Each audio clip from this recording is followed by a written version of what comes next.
They said her grip was weak, laughed about it even. Instructors, younger recruits, everyone in that training hall thought they had her figured out. She was older, smaller, quieter, not exactly what you'd expect from someone in combat training. But what none of them realized was that she'd been quiet for a reason. And when they finally pushed her too far, it took 8 seconds. 2 instructors, disarmed, on the mat, staring up in stunned silence. Because by the time they realized what she really was, it was already over. So before we show you how one woman changed the entire tone of the training unit without raising her voice, go ahead and hit that subscribe button and drop a comment below telling us where in the world you're watching from. Because what you're about to see, they'll still be talking about it long after the gear is packed up. Sergeant Leah Cordell stepped through the doors of Training Wing Alpha at Fort Bragg. The familiar smell hit her. Industrial disinfectant mixed with sweat and rubber mats. 24 wall lockers lined the far wall, most already claimed by gear covered in tactical stickers, unit patches, and photos. Leah's gear was different. One pair of polished boots that had seen real action but showed no scuffs. A sealed roll of matte tape, edges sharp enough to cut paper. 2 sets of combat gloves folded with the kind of surgical precision that only comes from muscle memory built through repetition. No stickers, no patches, nothing that drew attention or invited questions about where she'd been or what she'd done. She moved to an empty locker in the corner, away from the main cluster of activity, and began unpacking with methodical efficiency. Each item had its place, each fold was deliberate. She labeled everything in black ink with handwriting so small and precise, it looked like it came from a technical manual. "You late for admin school?" The voice cracked across the room like a whip, followed by the kind of laughter that's meant to establish dominance rather than share humor. Staff Sergeant Callum Briggs leaned against the wall with casual arrogance. His sleeves were rolled tight around biceps he'd clearly spent hours sculpting. And his uniform had that crisp perfection that screamed, "I care more about looking like a soldier than being one." He was the kind who laughed loudest at his own jokes and expected everyone else to join in. Leah glanced over without turning her body, a skill she'd learned in places where situational awareness meant the difference between going home and going to Arlington. She took in Briggs's posture, his positioning, the way he stood just close enough to his audience to ensure they felt the need to respond to his commentary. Then she returned to arranging her gear, labeling each item in her small, precise handwriting, like she'd done this routine 1,000 times in 1,000 different facilities. "Did she even do combatives in her last unit?" Someone else muttered from across the room, the comment floating through the air like a challenge waiting to be picked up. "Paperwork, don't fight back," Briggs announced, his voice rising just enough to ensure everyone in the facility heard him clearly. The laughter that followed was the ugly kind, not born from genuine humor, but from the pack mentality that emerges when predators sense weakness. Sergeant Riley Ortiz stepped forward, tossing a rubber training knife and catching it with theatrical flair. He was younger than Briggs, but cut from the same cloth. All swagger and performance. His eyes zeroed in on her hands as she continued unpacking. "You got grip strength left, Sarge? Or just arthritis from all that typing?"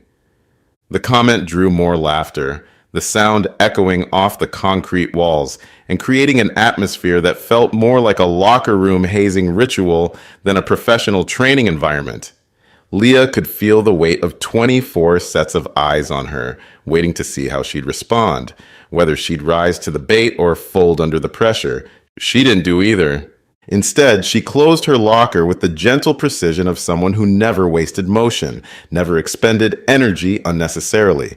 The soft click of the lock engaging was somehow louder than all their laughter combined. She turned toward the training mats, with her gloves tucked under one arm, her expression as neutral as still water. They took that silence as weakness. It was the first of many mistakes they'd make that day. The combatives refresher was theater for the instructors, especially those who used it to demonstrate dominance. The training bay stretched out with thick rubber mats covering the center, and weight equipment lining the walls. Warm-ups began with the ritual of military training everywhere, stretching routines designed more to establish hierarchy than prevent injury. Briggs led from the front, his voice booming off the walls as he called out exercises with the enthusiasm of someone who genuinely believed his own hype. Ortiz circulated through the group like a predator patrolling his territory, making comments and corrections that had more to do with establishing his authority than improving anyone's technique. Leah paired off with young Private Harrison, his movements tentative and uncertain. She guided him gently, her voice barely above a whisper as she corrected his stance. "Relax your shoulders," she murmured. "Tension telegraphs your intentions." The advice was more sophisticated than anything Harrison had heard in basic training. But her instruction was so soft, it barely registered with the performing instructors. When Ortiz rotated through to check their progress, he glanced at their stance with the dismissive efficiency of someone going through the motions. His eyes lingered on Leah's hands, not studying her technique or assessing her competence, but looking for confirmation of the narrative he'd already constructed. "Gonna be a short week if that's what we're working with," he announced, loud enough for the comment to carry across the mats and draw the knowing chuckles of soldiers who understood the hierarchy at play. Leah looked him dead in the eye. Not angry, not amused, not intimidated, just still. The kind of stillness that comes from absolute confidence in your own capabilities, the kind that makes predators uneasy without them understanding why. Ortiz held her gaze for exactly 3 seconds before stepping away, some primitive part of his brain recognizing something his conscious mind refused to acknowledge. By the time the group gathered for the next set of demonstrations, the social dynamics were crystallizing like frost on a window. Leah was background noise, not a threat, not worth watching. Just another aging NCO counting days until retirement, probably assigned to the combatives' refresher as a formality rather than because she needed the training. That's exactly how she wanted it. But while they performed for each other, she gathered intelligence. Briggs had a wide base, overcommitted with his right arm.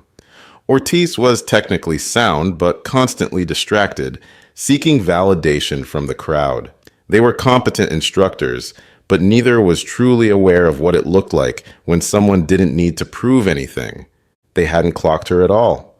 Not her stillness, not her economy of movement, not the way she processed information with the methodical efficiency of someone who'd learned to read threats and assess capabilities in environments where miscalculation had permanent consequences. That moment of recognition was coming, though. She could feel it building like pressure in the atmosphere before a storm. And when it arrived, it was only going to take 8 seconds to change everything. The morning progressed with military precision. "Cordell," Ortiz called out as the group gathered for the next rotation. "You're with Bravo and Delta teams today." Everyone understood what that meant. The green teams, new privates still struggling with coordination. It wasn't about teaching. It was about exile. The message was clear. You're not good enough to train with the real soldiers, so we're sticking you with the screw-ups and the slow learners where you can't embarrass yourself or interfere with serious instruction. It was the kind of casual disrespect that happens so smoothly, so institutionally, that it almost seems reasonable. "Yes, Sergeant," Leah replied simply, stepping into position with the first group without any visible reaction to the slight. The younger soldiers glanced at her with a mixture of sympathy and curiosity that they tried to hide behind regulation poker faces. They were new enough to the Army to still be shocked by the casual cruelty that often passed for leadership, experienced enough to recognize when someone was being deliberately marginalized. Private Harrison, her partner from the warm-up, leaned in close during the transition between drills. His voice was barely above a whisper, the kind of careful communication that happens when junior enlisted soldiers want to express solidarity without risking their own positions. "Ma'am, no offense, but they don't usually do that to NCOs." Leah offered him a faint smile that somehow managed to be both reassuring and enigmatic.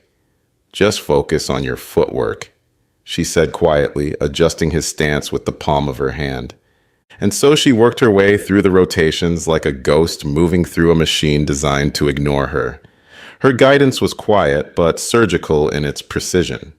She adjusted stances with minimal contact, corrected grips without belittling, demonstrated techniques with an economy of motion that made complex movements look effortless. Her partners improved not because she dominated them, but because she made them feel like they could succeed. From across the room, Briggs and Ortiz put on their show with increasing enthusiasm, feeding off each other's energy and the attention of their audience. They ran through a flashy demonstration of an over-the-shoulder reversal that was more about spectacle than effectiveness, their voices rising as they explained technique with the confidence of men who'd never had their assumptions challenged by reality. "This one doesn't need muscle," Briggs announced to the group, his southern drawl dripping with condescension as he gestured toward the technique. "Hell, even Cordell could handle it." The comment was designed to draw laughter at her expense, and it succeeded. Chuckles echoed through the facility as soldiers appreciated the joke without thinking too hard about its implications. Leah looked up from where she was correcting a private's guard position, just for a second. Her expression didn't change. No anger, no embarrassment, no visible reaction at all. She simply processed the information, filed it away with everything else she'd learned about these men, and made a decision. She stepped forward, moving with the same measured pace she'd maintained all morning, her voice clear and level as it carried across the suddenly quieting facility. "Would you like to demonstrate it with me, Staff Sergeant?" The laughter died immediately. The room fell silent. Even Ortiz blinked. Briggs stared at her, his mind struggling to process what had just happened. Her direct challenge violated the power dynamic he'd established, but backing down would be worse than accepting. His grin was wide and predatory. "You sure about that, Sergeant?" "I'm sure," Leah replied. Someone muttered, "Oh boy," under their breath. The morning's routine had just transformed into something else entirely, though most of the observers couldn't have articulated exactly what they were witnessing. Briggs cracked his knuckles with theatrical precision, each pop echoing through the silent facility like small gunshots. "All right then, Cordell, let's give everyone a proper demonstration." Ortiz moved to officiate the pairing, his role as secondary instructor requiring him to oversee the safety and conduct of the exercise. But his usual confident demeanor had developed a slight crack, some instinctive part of his consciousness recognizing that the dynamics in the room had shifted in ways he didn't fully understand. "You two clear on the technique?" he asked, his voice slightly higher than normal. Leah nodded once. "Perfectly." The mats were cleared with military efficiency, 24 pairs of boots shuffling into formation around the designated area. A circle formed spontaneously, soldiers sensing that something significant was about to unfold, even if they couldn't identify exactly what. The air grew thick with anticipation, that particular tension that emerges when routine transforms into spectacle. Briggs stepped into the center of the mat with the swagger of someone who had never lost a physical confrontation, his stance wide and confident, ready to demonstrate his superiority in front of an audience that expected nothing less. He rolled his shoulders, flexed his hands, settled into position with all the ceremony of a prize fighter entering the ring. Leah adjusted her gloves with the same methodical precision she'd shown all morning. No flourishes, no psychological games, just simple preparation executed with the kind of attention to detail that spoke of habits formed through repetition in environments where small mistakes had large consequences. Ortiz raised his hand, then dropped it. "Begin." The clock, though no one was counting, started ticking. Briggs made his move exactly as Leah had known he would. Wide stance, overcommitment, with the right arm, all power and no finesse. He lunged forward with the standard clinch setup, left hand reaching for her shoulder, while his right aimed to hook behind her arm and execute the takedown they'd been demonstrating all morning. It was textbook technique, the kind of move that worked perfectly against opponents who fought the way he expected them to fight. But Leah had stopped fighting the way people expected a long time ago.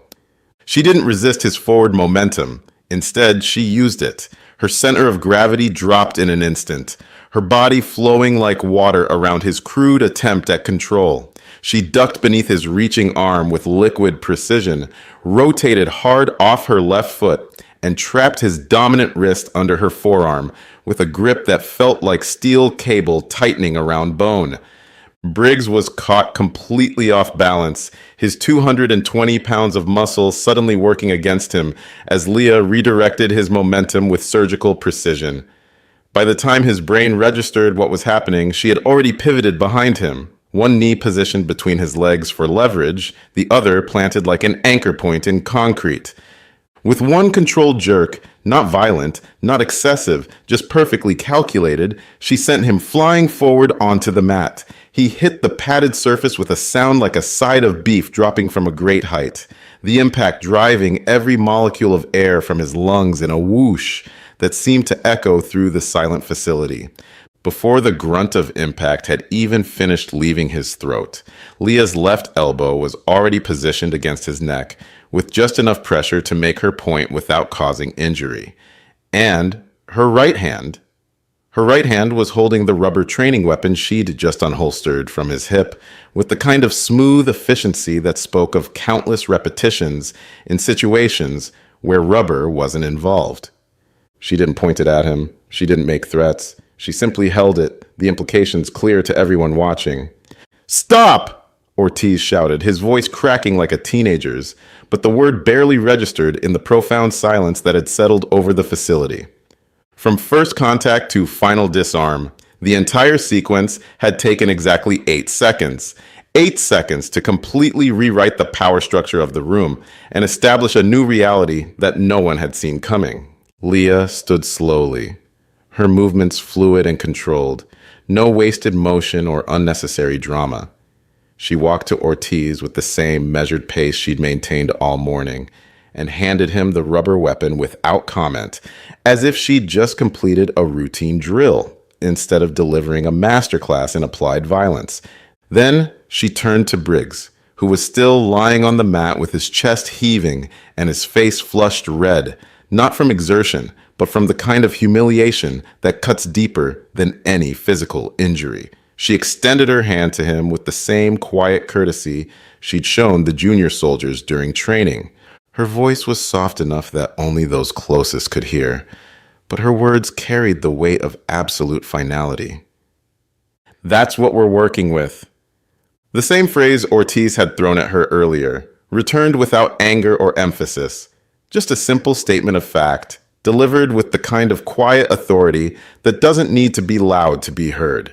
Briggs stared up at her for a long moment, his mind still struggling to process what had just happened to him. Then he took her hand and let her help him to his feet, the gesture somehow managing to salvage a small piece of his dignity from the wreckage of his assumptions. The room remained dead silent. No one clapped, no one cheered, no one even seemed to be breathing normally. Even the young privates she'd been training stood frozen, with their mouths slightly open, their minds trying to reconcile the quiet, helpful NCO who'd been patiently correcting their stances with the woman who'd just systematically dismantled a man twice her size in less time than it takes to tie a bootlace. Private Harrison whispered what everyone was thinking. What the hell was that? Ortiz stood pale and motionless, his clipboard hanging forgotten at his side, his entire worldview undergoing rapid reconstruction as he processed what he'd just witnessed. Leah didn't wait for praise or recognition. She walked back to her original position with the same steady gait she'd maintained all morning, reset her gloves with methodical precision, and resumed her stance, ready for the next drill as if nothing unusual had occurred. But everything had changed. The instructors didn't say another word for the rest of the training session. No more jokes about grip strength or administrative assignments. No more theatrical demonstrations designed to establish dominance. No more casual disrespect disguised as professional guidance. Just the rhythmic sounds of boots on mats and the heavy weight of realization settling over men who'd learned that competence and confidence weren't always the same thing. The rest of the day passed in a hushed atmosphere. Training continued, but the easy banter and casual cruelty had evaporated.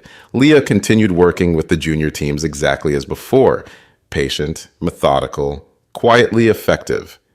But now her corrections carried different weight.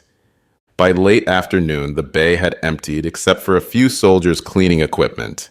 Leah sat alone on a bench, methodically cleaning her gloves. She didn't look up when she heard footsteps approaching across the concrete floor. "Where'd you learn that reversal?" The voice belonged to Ortiz, but it carried none of the casual arrogance that had marked his earlier comments. The question was genuine, almost hesitant, as if he wasn't sure he had the right to ask but couldn't help himself. Leah continued cleaning her gloves with methodical precision, her voice soft enough that he had to lean forward to hear her clearly. "Somewhere the unit number doesn't exist anymore." The response was delivered without drama or mystery, just a simple statement of fact that somehow managed to explain everything and nothing simultaneously. Ortiz felt something cold settle in his stomach as the implications sank in. "Special programs?" "Disbanded," she replied, still not looking up from her gloves. "Funding dried up. Silence didn't." He nodded slowly, pieces of a puzzle clicking into place in his mind. The precision of her movements, the economy of motion, the way she'd assessed threats and processed information with the kind of detached efficiency that only came from environments where miscalculation had permanent consequences. He'd served long enough to recognize the signs when he saw them, even if he'd been too blinded by his own assumptions to notice them earlier. Heavy footsteps announced the arrival of Staff Sergeant Briggs, moving more carefully than usual and carrying an ice pack pressed against the left side of his jaw.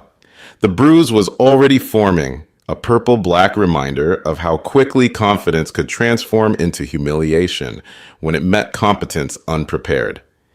He looked between them for a moment, cleared his throat, and spoke in a voice noticeably lower than his usual volume. "You free tomorrow morning?" Leah finally looked up, her expression neutral but attentive. "We're supposed to demonstrate the pressure reversal drill for the advanced group," Briggs continued, his tone carrying none of the condescension that had marked their earlier interactions. "I figured maybe you should lead it." There was no sarcasm in the suggestion, no hidden agenda or attempt to save face, just the kind of straightforward acknowledgement that happens when reality forces itself through the filters of ego and assumption. Leah studied him for a moment, processing not just his words, but the shift in posture and tone that accompanied them. Then she gave a single nod. "Fine." Briggs hesitated, as if there was something else he needed to say, but wasn't sure how to phrase it. Finally, he added, "You can take full credit for the technique. That was clean work." But Leah was already folding her cloth square and tucking it back into her pocket with the same methodical precision she applied to everything else. "Technique belonged to someone else," she said quietly. "I'm just borrowing it." The words hung in the air like smoke, carrying implications that neither instructor felt comfortable pursuing.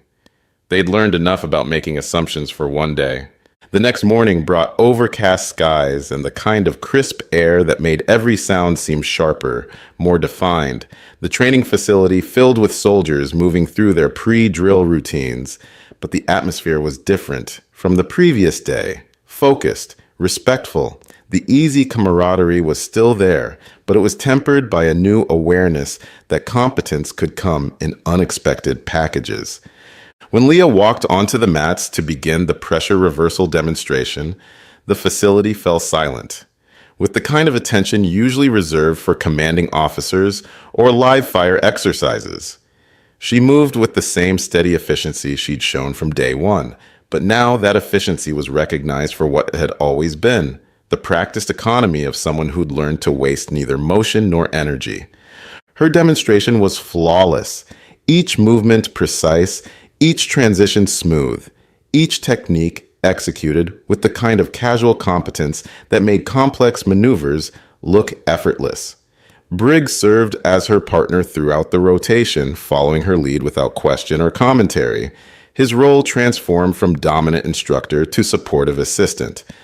When she finished, she simply asked, "Questions?" The silence stretched for nearly 30 seconds before Ortiz cleared his throat and dismissed the formation with a wave of his hand. As the soldiers dispersed to practice what they'd learned, several glanced back at Leah with expressions that had nothing to do with curiosity and everything to do with recognition. She didn't smile or acknowledge the attention. She simply pulled her towel over her shoulder and moved to reset the equipment rack with the same methodical efficiency she brought to everything else. Private Harrison approached as she was coiling a length of training rope, his movement tentative but determined. "Sergeant," he said awkwardly, then stopped as if unsure how to continue. She looked up, expression patient. "You gonna be at the combatives wrap-up Friday?" "Probably." He shifted his weight from one foot to the other, clearly working up to something. "Cool. It's good to have someone like you around. The way you handled yesterday, no yelling, no showboating, just..." He trailed off, searching for words that could capture what he'd witnessed. "Professional," he finally settled on, though they both knew the word fell short of the reality. Leah gave him a faint nod. "They think different now." And she was right. From that moment forward, the dynamics in the training facility had shifted permanently. She wasn't talked over or sidelined. She wasn't assigned to work exclusively with junior soldiers or asked to sit out advanced demonstrations. The instructors didn't make her the center of attention. That wasn't her style, and they'd learned to respect that. But they didn't look through her anymore either. She had shown them what strength looked like when it didn't need to prove itself, what competence looked like when it was shaped by experience rather than ego. In doing so, she had quietly shifted the entire culture of the room without raising her voice or demanding recognition. The final day of the combatives refresher arrived with gray skies and a persistent wind that rattled the bay doors and sent small debris skittering across the parking lot outside. Inside the training facility, soldiers moved through the familiar ritual of packing gear and completing paperwork, their voices carrying the mixture of relief and satisfaction that marked the end of successful training. The atmosphere was lighter now, more relaxed, but underneath the casual banter was something else, a quiet hum of mutual respect that hadn't existed at the beginning of the week. Conversations were more thoughtful, interactions more considered. The easy cruelty that often passed for humor in military environments had been replaced by something more mature, more professional. Leah moved through the facility with the same measured pace she'd maintained from day one, stowing her gear with methodical precision while the controlled chaos of military departures swirled around her.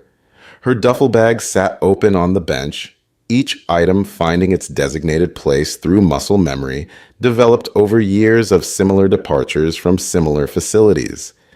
The difference was in how people moved around her now. Soldiers stepped aside without being asked, not out of fear, but out of recognition. NCOs nodded as she passed, acknowledgments between professionals who understood each other's worth. Nobody tried to rush past her or assume she'd be the one taking up space or moving slowly. "Hey, Sergeant Cordell?" Private Harrison approached one final time, his voice carrying the kind of careful respect that junior soldiers reserve for leaders they genuinely admire. She looked up from where she was folding her gloves into their designated pouch. "I just wanted to say thanks again.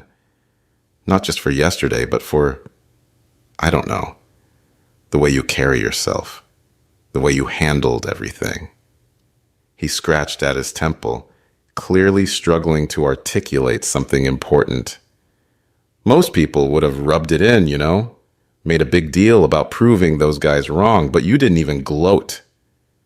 Leah's expression softened slightly, the closest thing to a smile she'd shown all week. Real fights don't come with audiences. The words were simple, but Harrison nodded like he understood they carried weight beyond their surface meaning. These were the kind of lessons that would stay with him longer than any specific technique or tactical procedure. wisdom earned through experience he couldn't imagine, and delivered without pretension or drama. Outside, diesel engines were warming up as buses prepared for the complex choreography of moving hundreds of soldiers to their next assignments. The sound of gear hitting metal racks echoed through the building as loading began, mixed with the inevitable good-natured complaints about transportation schedules and the quality of MREs they'd probably be eating for lunch. Staff Sergeant Briggs passed her position on his way toward the exit, moving with less swagger than he'd shown a week ago, but more genuine confidence. The ice pack was gone, though the faint shadow of a bruise still marked his jawline as a reminder of lessons learned.